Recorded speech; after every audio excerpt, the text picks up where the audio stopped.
గురువుగారు ధర్మ సాధనకు దేహమే ముఖ్యమంటారు. మరి ఈ దేహాన్ని ఉపకరణంగా ఎలా వినియోగించుకోవాలి? దేహానికి ఒక ప్రయోజనం ఉంటుంది.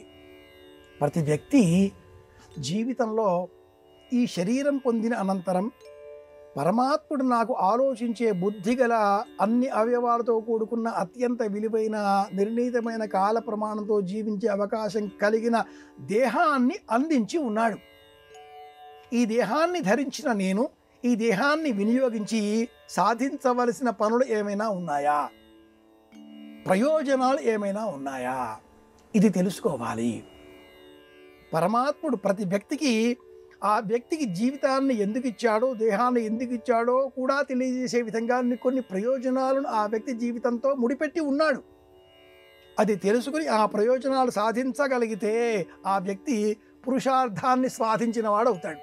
అలా కాకపోతే దుర్వినియోగం చేసుకుని మళ్ళీ జన్మ పొందక తప్పనిసరి పరిస్థితి ఏర్పడుతుంది. పరమాత్ముడు ఈ దేహాన్ని ఎందుకు ఇచ్చాడు? ఏదో ఒక జ్ఞానం మనలో ఉంది. ఆ జ్ఞానం ద్వారా అజ్ఞానాన్ని తొలగించుకోవాలి. కొందరికి మాట్లాడే శక్తి, మరికొందరికి వ్రాసే శక్తి. ఈ రెండూ లేకుండా కొందరు ధ్యానంతో తదేక దీక్షతో ఒకచోట కూర్చునే శక్తిని కూడా కలిగి ఉంటారు. కూర్చొని అందరూ బాగుండాలి అన్న ధ్యానం చేసేటటువంటి శక్తిని కుదురు కూడా కలిగి ఉంటారు. వారు ఆ విధంలో ప్రయత్నం చేస్తే వారికి మోక్షం, లోకానికి క్షేమం. ఇన్ని మాటలు ఎందుకమ్మాయి? కొందరికి వంట బాగా చేయడం వచ్చు.